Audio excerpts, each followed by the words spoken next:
Good evening, friends. Good evening to one and all. Friends, I hope I'm finding you in good spirits and you all are enjoying this beautiful evening.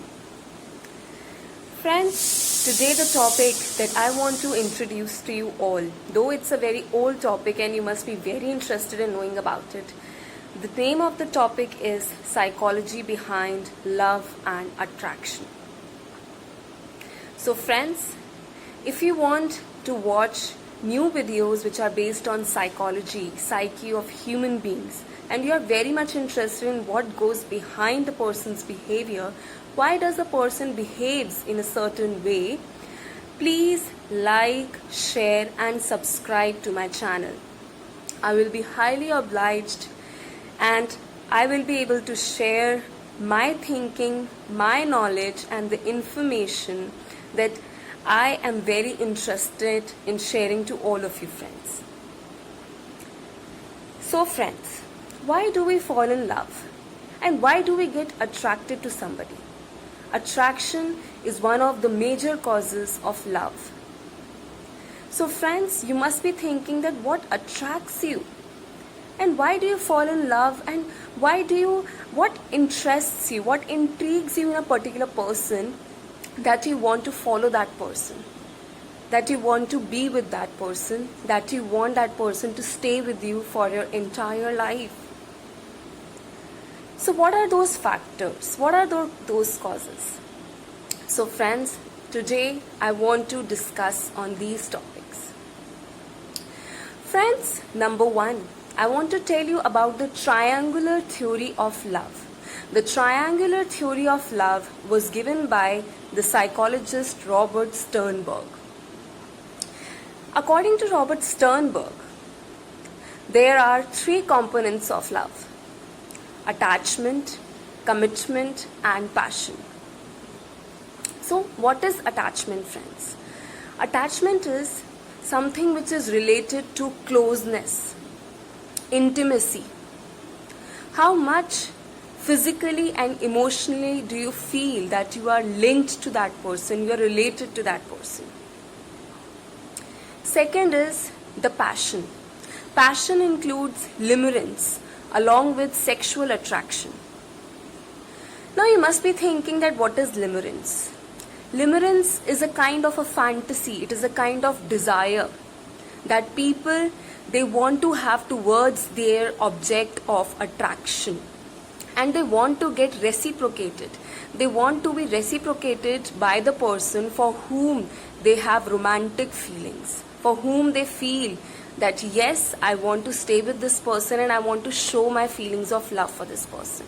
And they also think that their feelings should be reciprocated by their object of attraction, their object of love. Friends, the third point in the triangular theory of love is regarding commitment. You give commitment to that person with whom you love. Commitment is that you want to stay with that person, you want to remain in that relationship for a long period of time. And you have this thinking that you are never going to leave that person no matter how bad the things are, no matter what the situations are. You are going to be with that person and you are going to love that person unconditionally, without attaching any terms and conditions. You are going to love that person and you are going to be with that person for your whole life. So that is commitment. Then secondly, people, friends, I would like to tell you that there are various factors due to which we feel that we love somebody. The first factor is proximity. Friends, you must have noticed that the people with whom we are more close to physically, we get attracted to them the most. So if you are going to be around the person whom you love, you are surely going to get attracted to that person.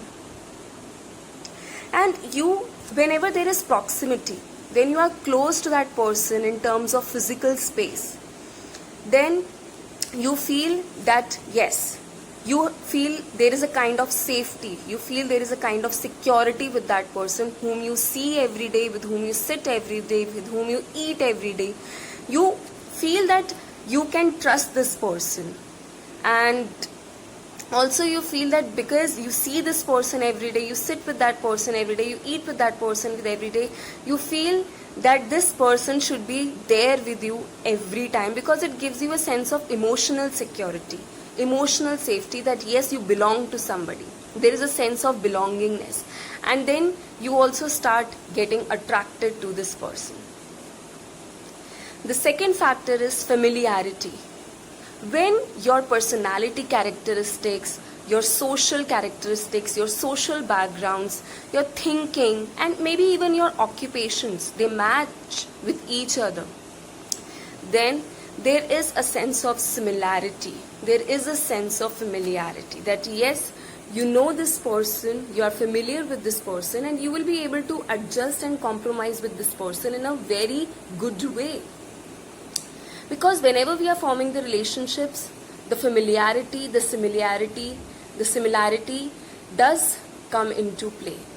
So if we have similar characteristics, similar way of thinking, similar family backgrounds, social backgrounds, traditions, then yes, we are easily able to adjust and commit to that particular person. Friends, there is much more to love and attraction. There is a theory which is given by Dr. Robert Galadona. There is a theory that is being explained by Dr. Robert Zionks. I hope I am able to pronounce this name correctly. But the spellings are Zajonc, Dr. Robert Zionks. He gave the theory of mere exposure effect.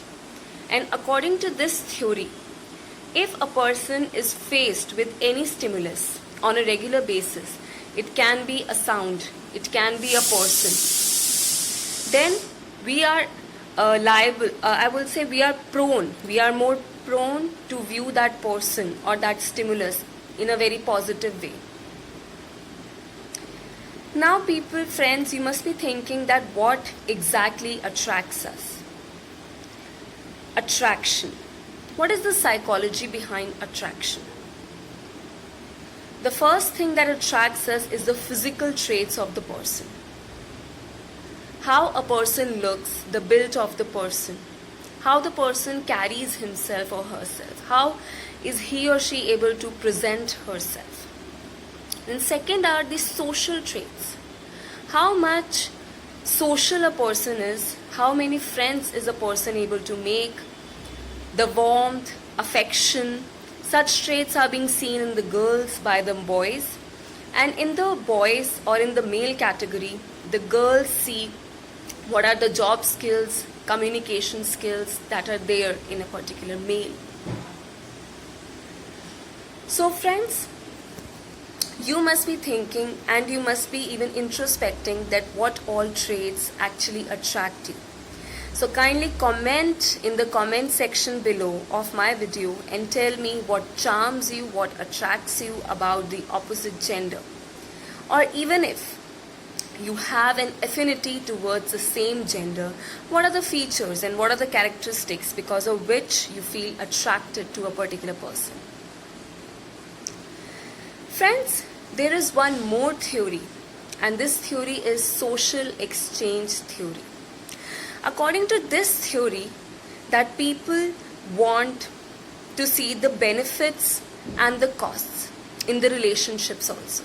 So before forming a relationship, people, they look for the benefits and the costs that will be incurred if they maintain or form a particular relationship. People always want the benefits to be more than the costs, or the benefits should be equal to the costs that have been incurred in forming a relationship. And people, they do become dissatisfied if the costs incurred, they are more than the benefits that they have to reap or they will be reaping. Friends, this was the psychology of love and attraction. I hope you all have liked the video, and I hope I have been able to share the information with you that what can attract you, why can a person feel dissatisfied in a relationship, and why do people actually fall in love with only specific people. Thank you, friends. Have a nice day.